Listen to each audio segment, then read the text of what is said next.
28 رجب المرجب کی مناسبت سے مجلس ہے اور موضوع ہے اولیاء خدا کی ہجرت۔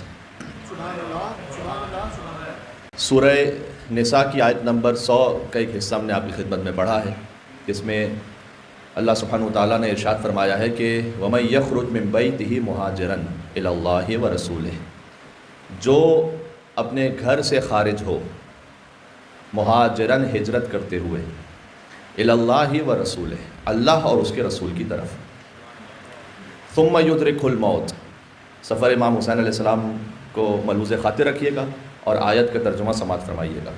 ایک بار پھر سن لیجئے، جو اپنے گھر سے خارج ہو من بیتہ مہاجرن، ہجرت کرتے ہوئے الی اللہ ورسولہ، اللہ اور اس کے رسول کی طرف، ثم یدرکہ الموت، اور دوران ہجرت موت اسے درک کر لے، فقط وقع اجرہ علی اللہ، اس کا اجر اتنا زیادہ ہے کہ اس کا اجر سوائے اللہ سبحانہ وتعالیٰ کے کوئی اور ادا کر نہیں سکتا، اس کا اجر اللہ کے ذمے ہے۔ وقع اجرہ علی اللہ، بہت گہرائیاں ہیں قرآن کی آیت کی طرح اس آیت میں بھی۔ یہاں پر اللہ سبحانہ وتعالیٰ نے یہ نہیں کہا کہ وَمَن يَخْرُجْ مِن بَيْتِهِ مُهَاجِرًا، جو اپنے گھر سے خارج ہو ہجرت کرتے ہوئے کسی اور شہر کی طرف، إِلَى بَلَدٍ، ہجرت کرتے ہیں آپ ایک مقام سے دوسرے مقام تک، اپنے گھر سے کسی اور مقام تک، کہا نہیں، مہاجرًا إِلَى اللَّهِ، ہجرت کرتے ہوئے اپنے گھر سے نکلے اللہ کی طرف۔ یعنی اس آیت میں اللہ سبحانہ وتعالیٰ نے سمجھایا ہے کہ ہجرت فقط مکان بدل لینے کا نام نہیں ہے، شہر بدل لینے کا نام نہیں ہے۔ تم ہجرت کر رہے ہو اس خاطر کہ تم اپنے گھر سے جا رہے ہو اللہ اور اس کے رسول کی طرف۔ وہ ہجرت آپ یہیں پر اپنے شہر میں، میلبرن میں، جہاں کہیں آپ سماعت فرما رہے ہیں، وہاں خود اپنی ذات میں اس ہجرت کو انجام دے سکتے ہیں کہ جب آپ خواہشات نفسانی سے ہجرت کر جائیں اللہ سبحانہ وتعالیٰ کی طرف، یہ بھی ہجرت ہے۔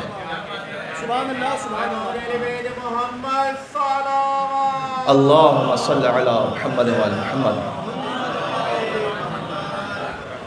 عرض کر چکا ہوں جناب عباس تابش صاحب کے مصرے کہ ایسے تو کوئی ترک سکونت نہیں کرتا، ہجرت وہی کرتا ہے کہ جو بیعت نہیں کرتا، ہجرت وہی کرتا ہے جو بیعت نہیں کرتا۔ اس لیے کہ اگر اسی انداز سے کہ جیسے سارا معاشرہ جی رہا ہے ہم بھی جیتے رہیں تو پھر تو ہجرت کا کوئی تصور ہی نہیں ہے نا۔ ہجرت تو وہی کرے گا کہ جو معاشرے کے کسی قدر کو، کسی اقدار کو، کسی ویلیو کو چیلنج کر رہا ہے۔ اسی خاطر ہے کہ امام حسین علیہ السلام نے یہی لفظ استعمال کیا ہے کہ انی لم اخرج عشرا ولا بطرا ولا مفسدا ولا ظالما، کہ میں خروج اس لیے نہیں کر رہا ہوں کہ یا کو میں شرارت کرنا چاہتا ہوں، یہ لفظ امام کا اس لیے میں ترجمہ کر رہا ہوں، عشرا ولا بطرا، نہیں غرور کی وجہ سے ایک جگہ سے دوسری جگہ جا رہا ہوں، ولا مفسدا، نہیں فساد کرنا چاہتا ہوں، ولا ظالما، نہیں کوئی ظلم کرنا چاہتا ہوں، انما خرجت لطلب الاصلاح فی امت جدی، میں خروج اس لیے کر رہا ہوں کہ میں اپنے جد محمد مصطفیٰ کی امت کی اصلاح چاہتا ہوں، واسیر بسیرت جدی، اور میں عمل کروں گا اپنے جد رسول اللہ کی سیرت پر، اسیر بسیرت جدی، اسی سیرت کو اختیار کروں گا کہ میرے جد رسول اللہ کی سیرت ہے، ابی، اور میرے بابا کی سیرت ہے، علی ابن ابی طالب، میرے بابا کا نام علی ابن ابی طالب ہے۔ یہ کہتے ہوئے امام حسین علیہ السلام مدینہ سے چلے تھے۔ تو آپ اولیاء خدا کی ہجرت ملاحظہ فرمائیے گا، حضرت ابراہیم علیہ السلام کی ہجرت کا ذکر قرآن کریم میں موجود ہے، سورہ ابراہیم آیت نمبر 37۔ حضرت ابراہیم اللہ سبحانہ وتعالیٰ سے کہتے ہیں کہ ربنا انی اسکنت، پروردگار میں یہاں چھوڑ کر جا رہا ہوں ذریتی، اپنی ذریت کو، بواد غیر ذی زرع، ایک ایسی وادی میں کہ جہاں پر کوئی زراعت نہیں ہے، مکہ صحرا تھا، عند بیتک المحرم، تیرے احترام والے گھر کے پاس میں اپنی ذریت کو چھوڑ کے جا رہا ہوں۔ حضرت ہاجر اور حضرت اسماعیل علیہ السلام کو انہوں نے وہاں چھوڑا، فلسطین سے ہجرت کی، انہوں نے مکہ آئے، بیت وہاں موجود تھا، اللہ تعالیٰ کا بیت تو حضرت آدم علیہ السلام ہی نے تعمیر کیا تھا، بعد میں حضرت ابراہیم حضرت اسماعیل علیہ السلام نے اس گھر کی دیواروں کو بلند کیا تھا، وَإِذْ يَرْفَعُ إِبْرَاهِيمُ الْقَوَاعِدَ مِنَ الْبَيْتِ وَإِسْمَاعِيلُ رَبَّنَا تَقَبَّلْ مِنَّا، یہ سورہ بقرہ کی آیت ہے کہ آپ یاد کیجئے حبیب اس وقت کو کہ جب ابراہیم اور اسماعیل مل کر خانہ کعبہ کی دیواروں کو بلند کر رہے تھے، یعنی بیت پہلے سے تھا، وہ دیواروں کو بلند کر رہے تھے، سبحان اللہ۔ اور انہوں نے کہا نہیں زبان سے، یہ نہیں ہے کہ قال، دونوں نے مل کر کہا کہ پروردگار تو ہماری جانب سے اس عمل کو قبول فرمانا، ربنا تقبل منا، ان کے عمل کی کیفیت یہ تھی کہ ان کا عمل یہ کہہ رہا تھا کہ پروردگار تو ہماری جانب سے اسے قبول فرما، یعنی آپ کے عمل کا معیار وہ ہو کہ خود بخود عمل اس بات کی گواہی دے کہ پروردگار تو اسے قبول فرما۔ یہ حضرت ابراہیم علیہ السلام کی ہجرت ہے۔ جب انہوں نے یہ ہجرت فرمائی تو سرکار ختمی مرتبت کی بھی ہجرت تاریخ میں، اچھا اس ہجرت میں وَاجْعَلْ أَفْئِدَةَ النَّاسِ تَهْوِي إِلَيْهِ، سبحان اللہ، کہ میں اپنی ذریت کو اس غیر آباد شدہ وادی میں چھوڑ کے جا رہا ہوں، اور میری دعا یہ ہے کہ فَاجْعَلْ أَفْئِدَةَ النَّاسِ تَهْوِي إِلَيْهِمْ، کہ تو انسانوں کے دلوں کو میری ذریت کی طرف موڑ دے۔ یہ حضرت ابراہیم علیہ السلام نے دعا کی تھی ہجرت کے وقت۔ آپ کا آج اس مجلس امام حسین علیہ السلام میں آنا خود حضرت ابراہیم علیہ السلام کی دعا کی تعبیر ہے۔ امام حسین ذریت ابراہیم علیہ السلام میں سے، حضرت ابراہیم نے کہا تھا کہ میں دعا کر رہا ہوں کہ پروردگار تو میری ذریت کی طرف لوگوں کے دلوں کو موڑ دینا۔ بات واضح ہو رہی ہے؟ اللہ اکبر، اللہم صلی علی محمد وعلی محمد۔ اللہ سبحانہ وتعالیٰ نے انسانوں کے دلوں کو موڑ دیا ہے ابراہیم علیہ السلام کی ذریت کی طرف، کیونکہ ابراہیم علیہ السلام اور ابا عبداللہ الحسین علیہ السلام خود ان میں بڑا ایک گہرا تعلق ہے، بہت سارے حوالوں سے، بہت سارے واقعات کے سلسلے میں، کہ جیسے اس وقت پیش کرنا مقصود نہیں ہے، کبھی کسی اور موضوع میں آپ کی خدمت میں عرض کروں گا۔ ابراہیم علیہ السلام نے گریہ کیا امام حسین علیہ السلام پر، تو فدیناہ بذبح عظیم، ہم نے فدیہ قرار دیا اسماعیل کو ایک بڑی قربانی کے لیے۔ ذبح عظیم ابا عبداللہ الحسین علیہ السلام۔ خود اقبال نے بھی اس بات کو اپنی شاعری میں جا بجا بیان کیا ہے کہ ابراہیم علیہ السلام سے جس قربانی کا آغاز ہوا تھا وہ پہنچی ابا عبداللہ الحسین علیہ السلام تک۔ اس بات کو مجھے سوچ کے نہیں آیا تھا کہ میں پڑھوں گا، لیکن اسی وقت ممبر پر ذہن میں آ رہی ہے تو مختصراً گزارش کر دوں۔ وہ یہ کہ ایک بڑے شاعر گزرے ہیں فارسی زبان میں، حافظ، ادبیات فارسی کے سب سے بڑے شاعر ہیں۔ انہوں نے ایک شعر یہ کہا تھا کہ مرید پیر مغانم زمن مرنج اے شیخ، کہ وعدے تو کر دی و بجا او آورد۔ اے شیخ آپ مجھ سے رنجیدہ نہ ہوں، اس لیے کہ میں اپنے پیر کا مرید ہوں، چونکہ وعدہ آپ نے کیا تھا لیکن وفا انہوں نے کیا تھا۔ یہ ایک شعر ہے حافظ کا۔ حافظ کے بڑے عرفانی اشعار ہیں، اور فقط افسانہ گوئی نہیں ہے، یہاں پر کسی حقیقت کی طرف اشارہ ہے۔ تو تہران کے ایک بڑے عالم ہیں، وہ اپنی کتاب میں لکھتے ہیں کہ ایک جوان تھا کہ جو آیا آیت اللہ دری کے پاس، محرم کی مجالس تھی، اور اس نے آ کر مجلس سے پہلے یہ پوچھا کہ مجھے یہ بتلائیے گا کہ حافظ کے شعر کا کیا مطلب ہے کہ مرید پیر مغانم زمن مرنج اے شیخ۔ پیر کہتے ہیں امام کو، رہبر کو، شیخ کہتے ہیں فارسی زبان میں کسی بزرگ کو جس کا احترام آپ کریں۔ تو اے شیخ میں مرید ہوں اپنے پیر کا، آپ سے بڑھ کر میں ان کا مرید ہوں، اس لیے کہ وعدہ آپ نے کیا تھا لیکن اس وعدے کو وفا اس پیر نے کیا تھا۔ آیت اللہ دری نے کہا کہ میں ابھی ممبر پہ جا رہا ہوں خطاب کرنے کے لیے، تو میں بتلاتا ہوں آپ کو کہ شعر کا کیا مطلب ہے، اور انہوں نے شعر کی وضاحت کی۔ وضاحت یہ کی کہ حضرت آدم علیہ السلام، یہاں شیخ سے مراد ابو البشر حضرت آدم ہے، اور پیر سے مراد مولا علی علیہ السلام ہے۔ حافظ کہہ رہے ہیں حضرت آدم سے کہ اے آدم آپ مجھ سے اس بات پر رنجیدہ نہ ہو کہ میں آپ سے زیادہ مرید ہوں علی ابن ابی طالب کا، اس لیے کہ وعدہ آپ نے کیا تھا اور وفا انہوں نے کیا تھا۔ یہ کون سے وعدے کی بات ہو رہی ہے؟ لا تقربا هذه الشجرہ، اللہ تعالیٰ نے کہا تھا کہ خبردار گندم کے درخت کے قریب نہ جانا۔ حضرت آدم علیہ السلام سے ترک اولا ہو گیا، وہ چلے گئے، تو وعدہ آدم علیہ السلام نے کیا تھا لیکن وفا علی ابن ابی طالب نے کیا تھا، کہ علی نے ساری زندگی جو کی روٹی کھا کر گزارا کیا، جبکہ علی نے وعدہ نہیں کیا تھا۔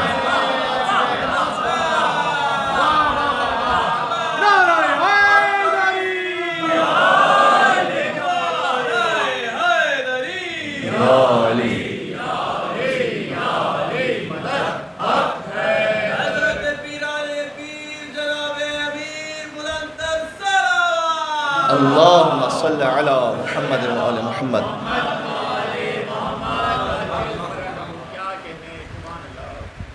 ان دو مصروں کو میں نے آج کی مجلس میں کیوں پڑھا ہے؟ میرے ساتھ ایک اور سفر طے کریں گے انشاءاللہ۔ اس جوان کا یہ کہنا ہے کہ آیت اللہ دری نے یہ وضاحت کی، اور بہت ہی معقول وضاحت ہے، اور آپ تک بھی یہ وضاحت بہت اچھی طریقے سے پہنچی۔ کہتے ہیں آیت اللہ دری کا انتقال ہو گیا، جب کوئی گزر جاتا ہے دنیا سے تو وہ غیب کو شہود پاتا ہے پھر، اور وہ غیب کی باتوں کو دیکھ پاتا ہے۔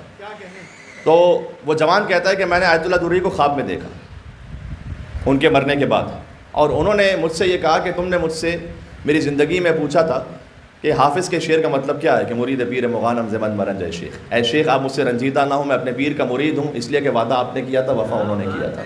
تو میں نے تمہیں بتلایا تھا کہ یہاں شیخ سے مراد حضرت آدم علیہ السلام ہے اور پیر سے مراد مولا علی علیہ السلام ہے، لیکن میرے مرنے کے بعد مجھ پر ایک نیا راز کشف ہوا ہے کہ شعر میں ایک اور مزید گہرائی ہے، اور گہرائی یہ ہے کہ یہاں شیخ سے مراد، بات ضائع نہ کیجیے گا، شیخ سے مراد ابراہیم علیہ السلام ہے اور پیر سے مراد حسین علیہ السلام ہے۔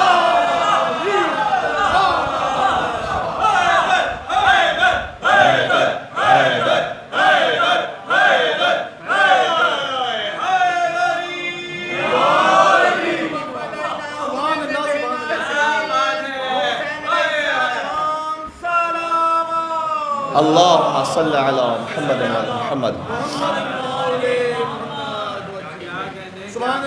ہے میرے ساتھ آپ کہ اے ابراہیم آپ مجھ سے رنجیدہ نہ ہوں، اس لیے کہ میں آپ کا مرید ہوں، لیکن آپ سے بڑھ کر اپنے پیر کا مرید ہوں، اس لیے کہ وعدہ آپ نے کیا تھا، وفا انہوں نے کیا تھا،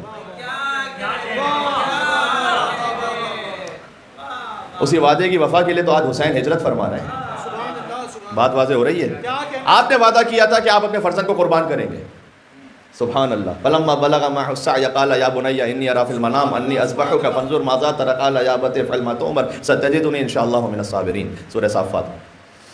کہ تمام آیتیں پیش کرنے کا وقت بھی نہیں ہے اور مجھے موضوع کو اختتام تک پہنچا دینا ہے کہ انہوں نے خواب میں دیکھا کہ وہ اپنے فرزند کو ذبح کر رہے ہیں، تو انہوں نے اپنے فرزند سے پوچھا کہ بیٹا آپ کا کیا خیال ہے؟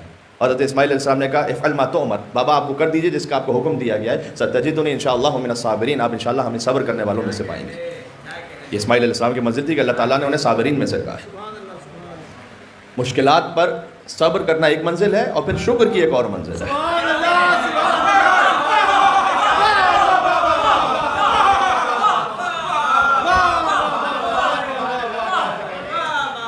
جو مخصوص ہے ابا عبداللہ حسین علیہ السلام سے، مخصوص ہے علی اور اولاد علی ابن ابی طالب علیہ السلام۔ بات بازر مل کے اور صلوات بے دے نام حیدر کرار ابا عبداللہ حسین علیہ السلام۔ پہنچ رہی ہے، تھوڑا سا آگے تشریف لے آئیے گا، مومنین تھوڑا سا آگے تشریف لے آئیے گا، مل کے صلوات اور بے دے محمد و آل محمد پر، اللہم صلی علی۔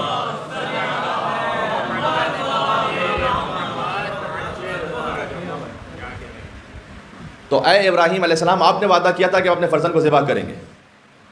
فلما اسلم وتلہ للجبین، جب دونوں سر تسلیم خم ہو گئے اور ابراہیم علیہ السلام نے اسماعیل کو پیشانی کے بل لٹا دیا، تو اللہ سبحانہ و تعالیٰ کی آواز آئی کہ قد صدقت الرؤیا، اے ابراہیم آپ نے اپنا خواب سچ کر دکھایا، اور یہ تو ایک امتحان تھا کہ جو آپ سے لیا گیا۔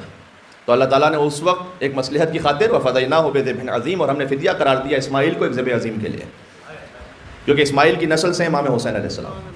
اگر اسماعیل اس وقت ذبح ہو جائے تو ظاہری سبب کے تحت کہہ رہا ہوں، ورنہ تو امام حسین کائنات کے بادشاہ ہیں، اس میں کوئی شک نہیں ہے، لیکن ظاہری سبب کے مطابق اسماعیل کی نسل سے آنا ہے امام حسین علیہ السلام کو، لہٰذا فدیہ قرار دے دیا گیا، اسماعیل کو بچا لیا گیا تاکہ ایک اور عظیم قربانی دی جا سکے۔ اور اس وقت ابراہیم علیہ السلام نے گریہ کیا امام حسین پر۔ جب امام حسین علیہ السلام پر ابراہیم نے گریہ کیا تو عزیز و روایت کا جملہ ہے کہ اے ابراہیم آپ اسماعیل کو ذبح کر کے جس مقام فضیلت تک پہنچنا چاہتے تھے وہ ہم نے حسین پر گریے کی وجہ سے آپ کو عطا کر دیا۔ عجب ہے یہ۔ آپ کی صدائیں بلند ہو گئیں، نکات اور کچھ موضوعات اور بھی تھے جنہیں مجھے پیش کرنا تھا، لیکن آج چاہتا ہوں گفتگو مختصر رہے، باقی باتیں پھر کبھی اور صحیح انشاءاللہ۔ 26 رجب کا واقعہ ہے کہ جب امام حسین کو دربار بلایا گیا،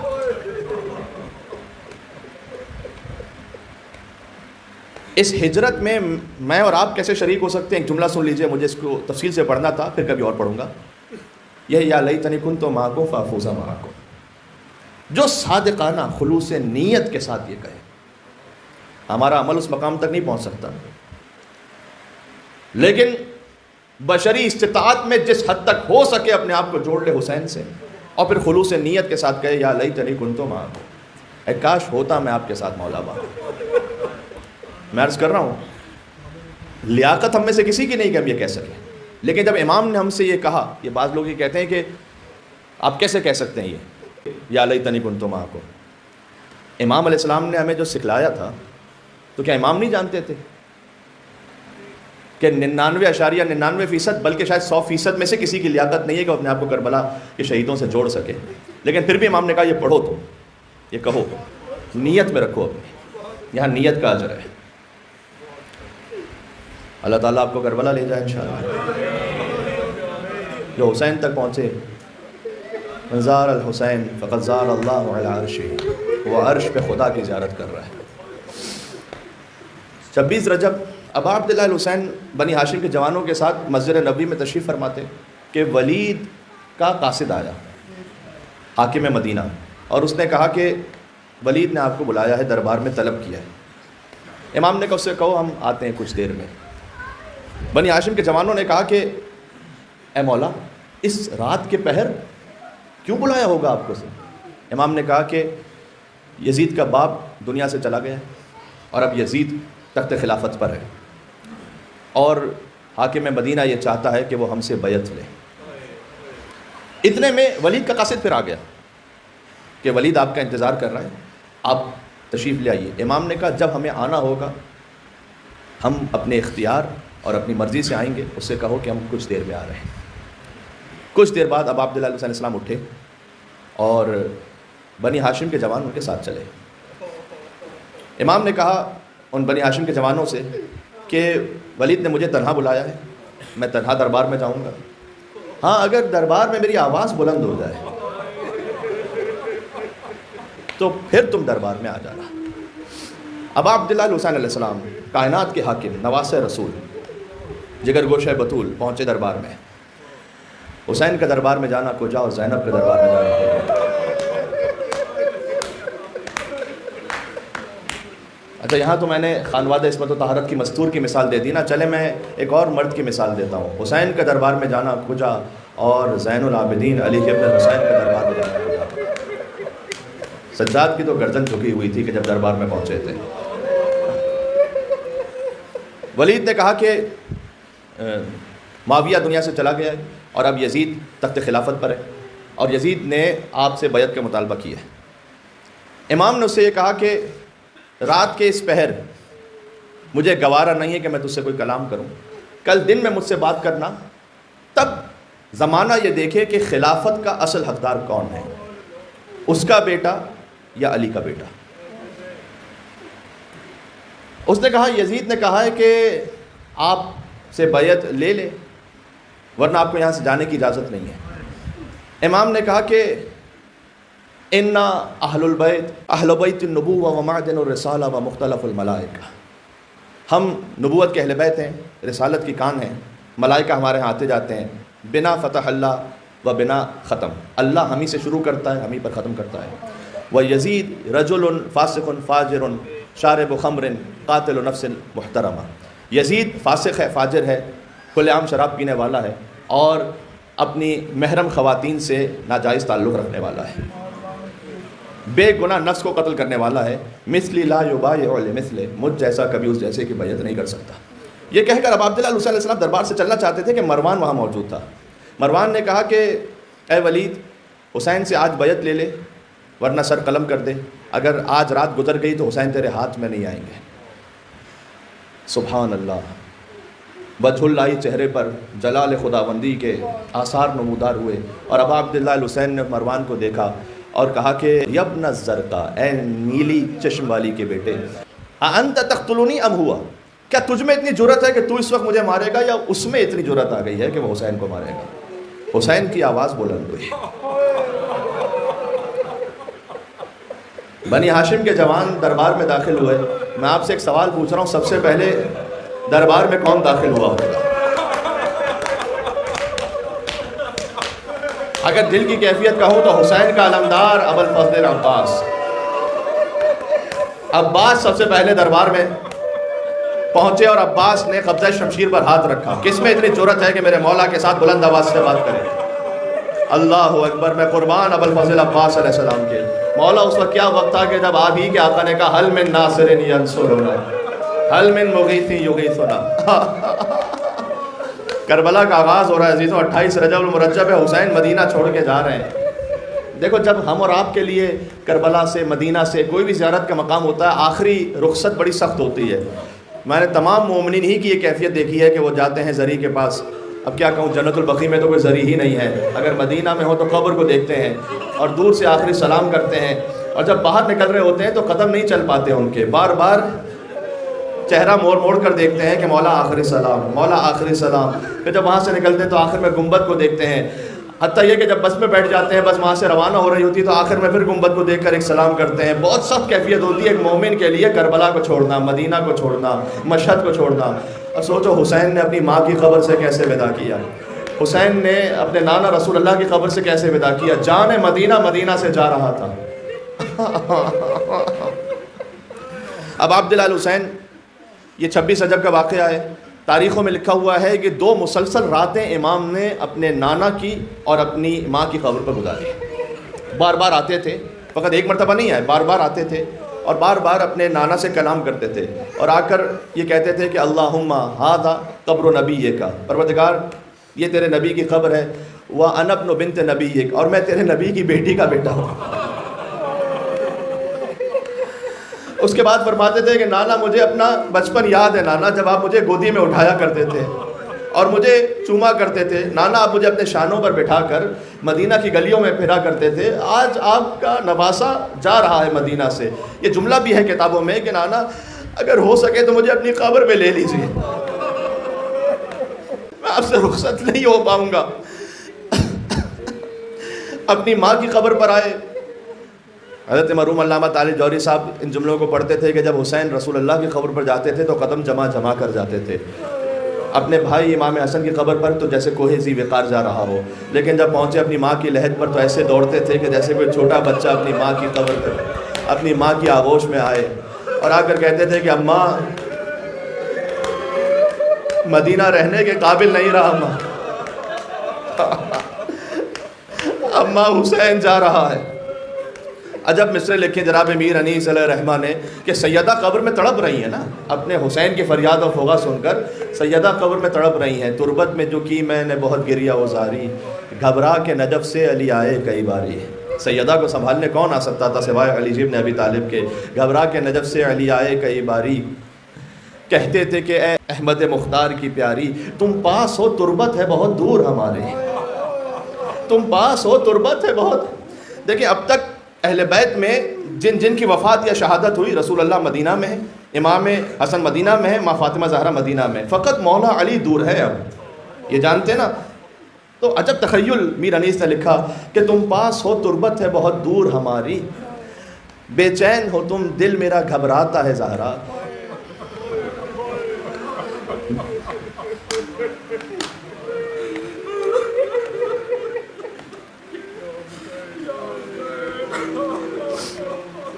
تخیل اس میں یہ تھا کہ آپ اس وقت تربت میں تڑپ رہی ہیں تو دل میرا گھبرا رہا ہے، کیا ہم سے نہ رخصت کو حسین آئے گا زہرا؟ حسین سب سے رخصت ہو لے گا لیکن کیا ہم سے نہیں رخصت ہوگا حسین؟ بہرحال حسین 2 راتیں قبر رسول اللہ پر اور قبر بی بی زہرا پر رہے، اور اس کے بعد ایک منزل آئی کہ 28 رجب کا دن آ گیا۔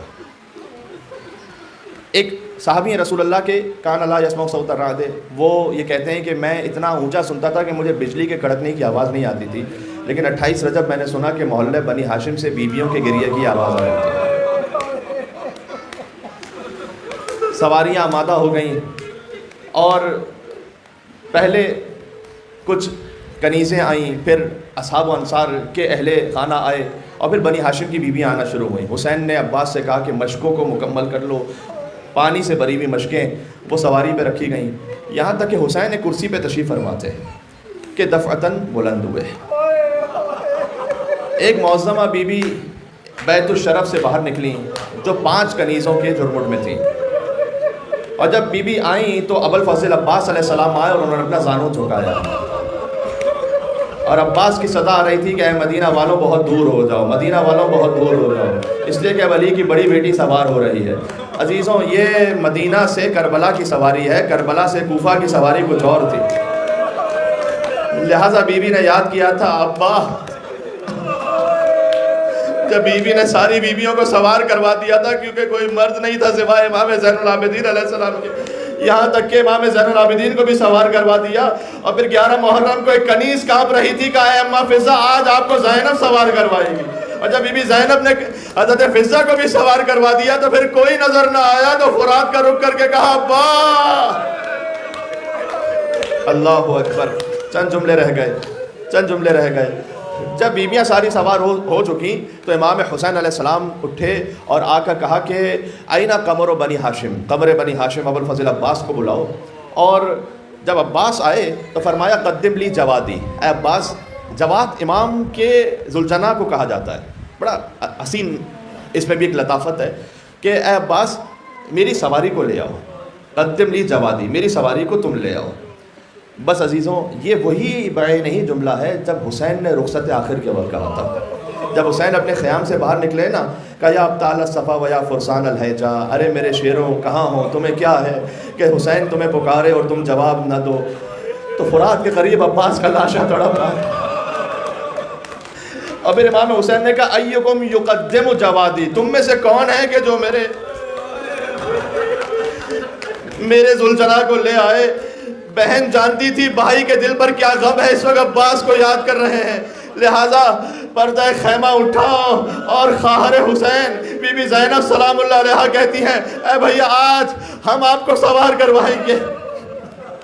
نہ آسرا تھا کوئی شاہ کربلائی کو، فقط بہن نے کیا تھا سوار بھائی کو۔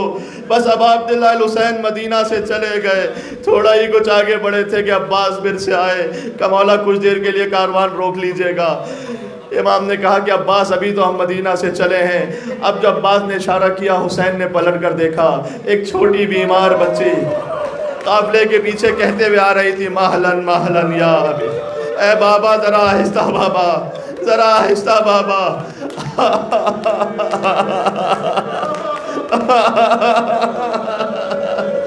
بس عزیزوں، تفصیلی مسائل پھر کبھی اور صحیح پڑھوں گا، حسین نے اپنی بیٹی سے کیسے رخصت ہوا، یہ بہت سخت منزل ہے۔ بس حسین نے کہا تھا کہ میری ہر اولاد یا میرے بابا علی مرتضیٰ سے ملتی ہے یا میرے نانا رسول اللہ سے ملتی ہے، لیکن فاطمہ صغریٰ میری ماں فاطمہ زہرا کی شبیہ ہے۔